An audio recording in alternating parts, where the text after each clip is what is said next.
Feeling overwhelmed with an ever-growing pile of projects at work, it's a common paradox, right? The better you perform, the more responsibilities you get piled onto your plate, which over time just leads to burnout. Give me the next 5 minutes and I'll show you how to push back and reduce your workload to a manageable level without having to resort to a flat-out no.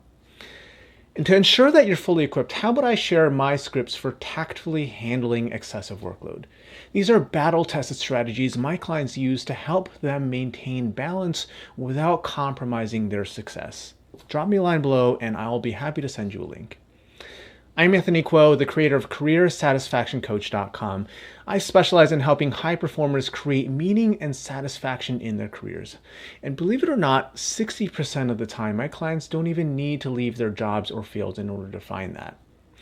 And in every video, including this one, I'll give you a practical career satisfaction strategy that you can apply right away.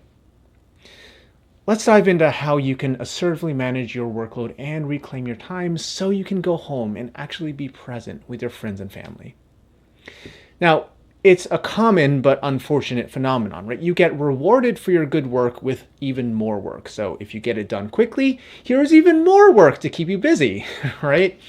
Meanwhile, your slow-moving colleagues are being paid exactly the same to do half as much. It's really unfair.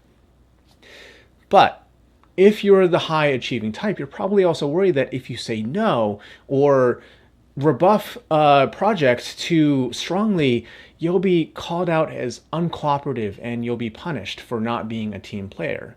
It'll come back to bite you in the ass somehow, right? So here's what I teach my clients to deal with this. I call it consultative diagnosing, which means instead of just saying yes, ma'am, and doing the project, ask questions. Ask helpful questions. Because in my experience, about 70% of the time when you get a project, it's actually not really well defined to begin with, or even aligned to anything all that important or impactful. It's just a set of tasks somebody thought up. So that's just salt in the wound, right? You bust your ass overnight just to watch your work collect dust.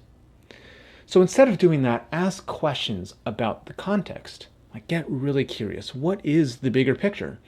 What is the underlying need and how will your work be used to address that? And then based on the answers you get, you can use your expertise to collaborate on creating a more appropriate solution that 9 times out of 10 actually means less work for you. Here's a real example of how this works from my time as a marketing analytics expert. Hey, I need you to pull this data and compile a report for me by tomorrow afternoon. Whoa, okay, that's a lot. So what's all this for? What are you working on? Yeah, the board meeting is this Thursday. I'm preparing the deck for them and they asked for this info, so I gotta include it.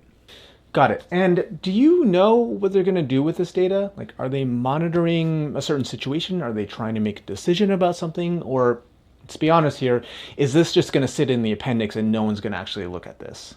Okay, fair question. They're trying to decide whether to keep investing in this new type of media spend. That makes sense. So the thing here is that about 80% of the data that you're asking for isn't actually going to help answer that question. Instead, you're going to want to focus on this. And I've also noticed that you're asking me for something like this pretty much every week. Do you know how to get this data yourself? Because it's actually really easy. And I can help get you access to the database and walk you through how to do it so you can grab the info you need in about 5 minutes instead of having to fit into my project queue every single time. And then when you need help with the more complicated stuff, when that comes up, I'll be more than happy to step in. How does that sound? Oh my God, thanks so much. That would be super helpful and actually would make my job a lot easier. Now, the big shift here is that instead of just blindly saying, yes, sir, or yes, ma'am, would you like to supersize that to every single project, ask helpful questions that get to the root of the problem. When you proactively ask questions that get to the root of the premise, that not only gives you the information you need to not only potentially reconfigure the project or even eliminate it entirely, but it helps build trust and it helps you to be truly helpful. Now, managing workload is just one aspect of career satisfaction. So what about being invited to a ton of meetings that you don't need to attend? Or what about when you're asked to work late or on the weekend? I cover this in my battle-tested scripts and conversation guides that clients use to set healthy boundaries. So, want a copy for yourself? Drop me a line below and I will be more than happy to send that to you. Till next time.